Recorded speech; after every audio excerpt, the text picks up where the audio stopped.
Assalamualaikum warahmatullahi wabarakatuh. Selamat siang, anak-anakku yang lagi belajar di rumah. Semoga sehat selalu. Ibu kembali di sini ingin menyampaikan materi pertemuan kedua, yaitu akibat adanya perubahan interaksi antar ruang. Masih ingat materi yang kemarin tentang pengertian ruang dan interaksi antar ruang?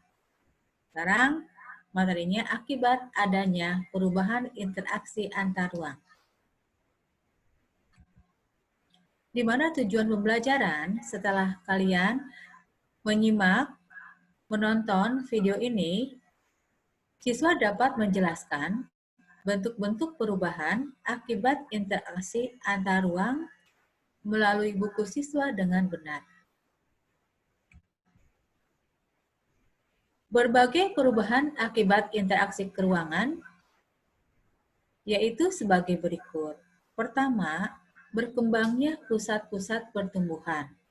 Pergerakan orang, badan, dan jasa pada suatu lokasi tertentu akan menimbulkan pemusatan aktivitas manusia pada lokasi tujuan. Pemusatan aktivitas penduduk tersebut kemudian membentuk daerah perkotaan. Daerah perkotaan merupakan pusat pertumbuhan suatu wilayah karena sebagian besar aktivitas terkonsentrasi di wilayah perkotaan. Yang kedua, perubahan penggunaan lahan. Aktivitas penduduk yang terus meningkat pada akhirnya memerlukan lahan untuk menampung aktivitas tersebut. Semakin banyak penduduk yang datang pada suatu kota akan disertai dengan kebutuhan tempat tinggal. Akibatnya, terjadi alih fungsi lahan dari lahan pertanian menjadi pemukiman.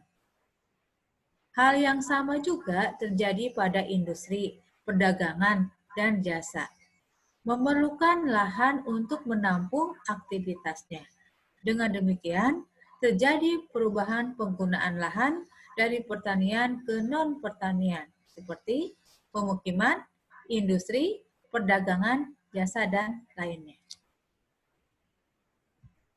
Nah, kita lihat, kita simak di sini ada gambar, ya. Akibat adanya interaksi satu tempat ke tempat lain, lahan pertanian berubah menjadi lahan pemukiman. Karena orang dari desa ke kota berpindah. Di kota memerlukan tempat tinggal dibanding lahan pertanian. Yang ketiga, perubahan orientasi mata pencaharian.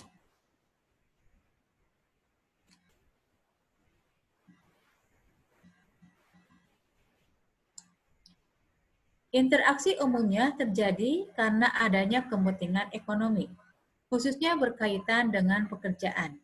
Daerah yang menjadi tujuan pergerakan penduduk akan dihuni oleh mereka yang memiliki pekerjaan yang beragam. Jenis pekerjaan juga berkembang karena adanya kebutuhan akan barang dan jasa yang semakin beragam.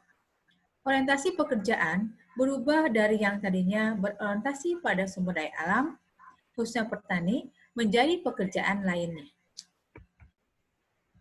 Keempat, berkembangnya sarana dan prasarana. Terjadinya pergerakan orang, barang, dan informasi memerlukan sarana dan prasarana. Pembangunan sarana dan prasarana akan semakin meningkat dengan meningkatnya pergerakan tersebut. Kendaraan, jalan, fasilitas umum, pusat-pusat perdagangan, dan lain-lain terus bertambah dengan semakinnya meningkat interaksi keruangan. Coba kita lihat, kalian simak. Lihat di sini ada pemandangan banyak orang-orang di stasiun kereta api.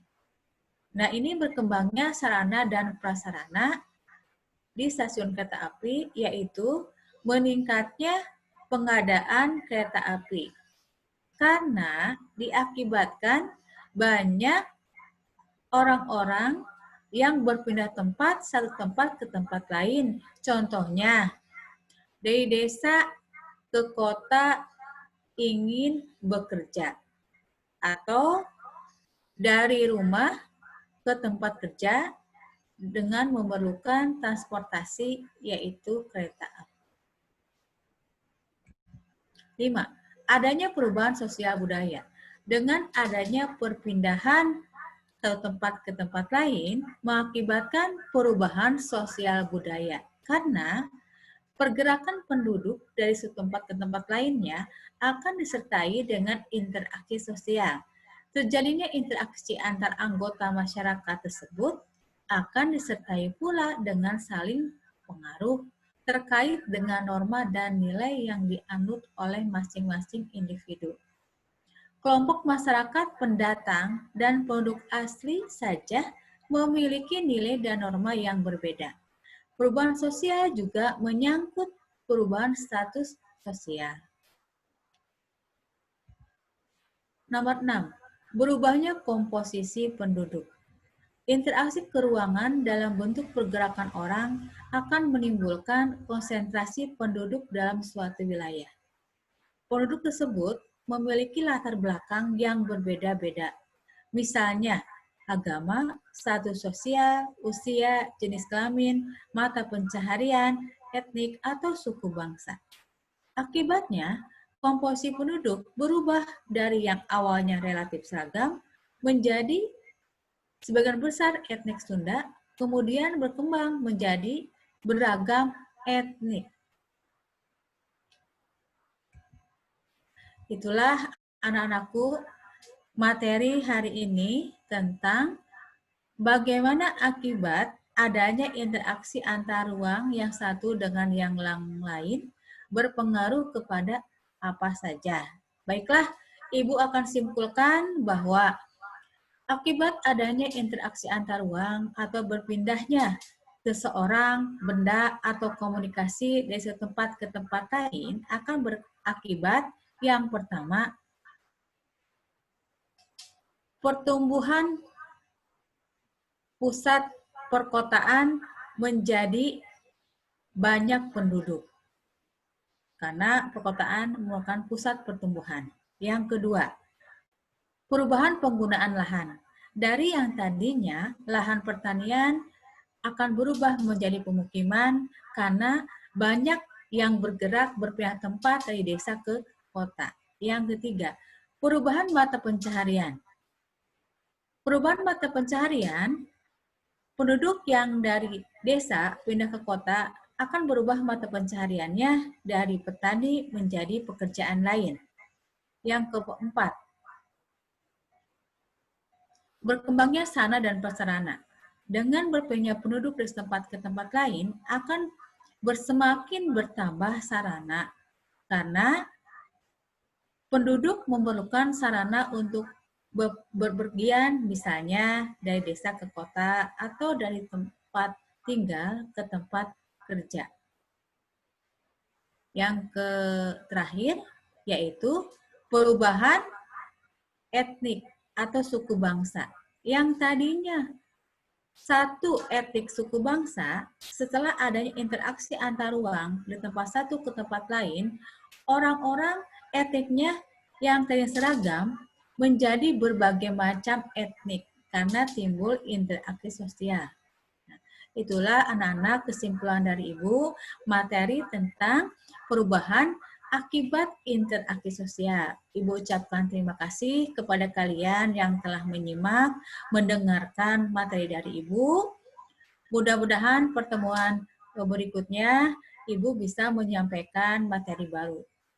Ibu mohon maaf, Ibu tutup dengan wabillahi taufiq wal hidayah. Assalamualaikum warahmatullahi wabarakatuh.